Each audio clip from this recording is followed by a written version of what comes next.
महान दार्शनिक और आधुनिक युग की महान आत्मा है रजनीश ओशो।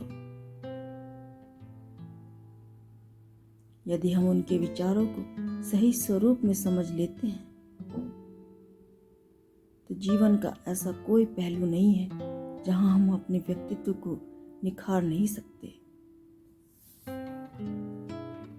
वीडियो का उद्देश्य भी यही है कि आप उनके गंभीर विचारों को भी सरल और सहज होकर सुन सकें और उनका अधिकतम लाभ उठाएं।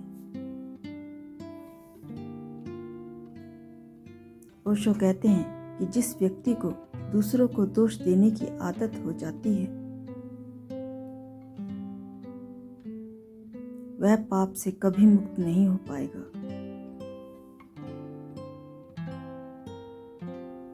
दुख का कारण तुम्हारे भीतर ही है। दूसरे को सताने से तुम कभी उत्सव नहीं मना पाओगे।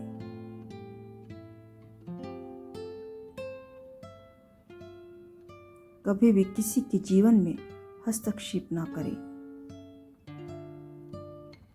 और ना ही किसी को अपने जीवन में हस्तक्षेप करने की अनुमति दें।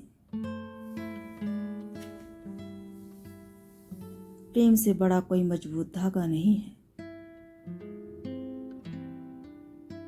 बड़ा कोमल है, फूलों जैसा कोमल है, लेकिन लोहे की जंजीरों से भी ज्यादा मजबूत है। प्रेम बांटो, आनंद बांटो और तुम जहां हो, जिनके बीच हो, उन सभी के लिए गौरव बन जाओगे और खुद अपने लिए एक अपूर्व शांति का अनुभव करोगे। हर आदमी के भीतर शैतान है और हर आदमी के भीतर परमात्मा भी, और हर आदमी के भीतर नरक की भी संभावना है और स्वर्ग की भी।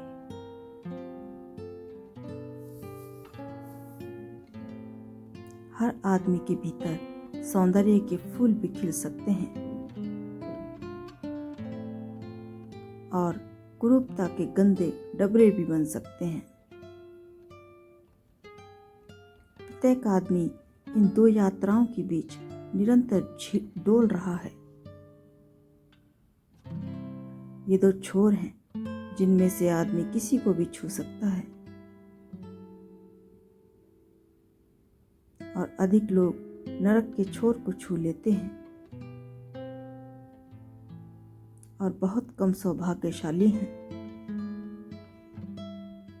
जो अपने भीतर परमात्मा को उघाड़ पाते हैं।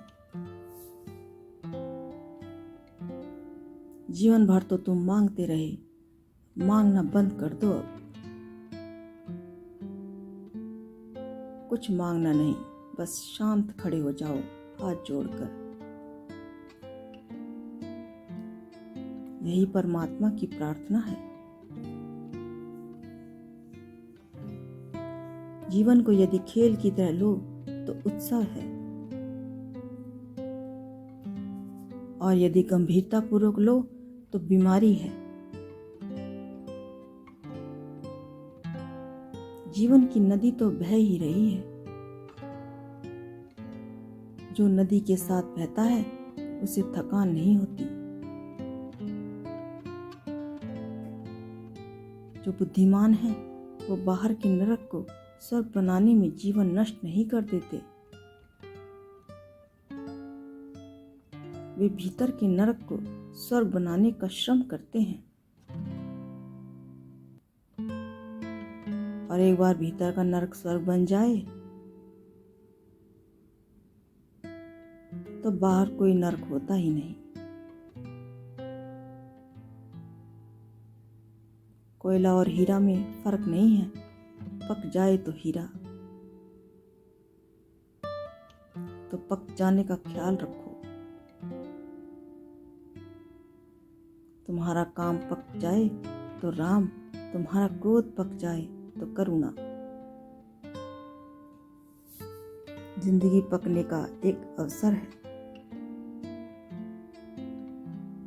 जब तक तुम हो, तुम्हारी अकड़ है, दंभ है, दर्प है और यह मैं का जहर है।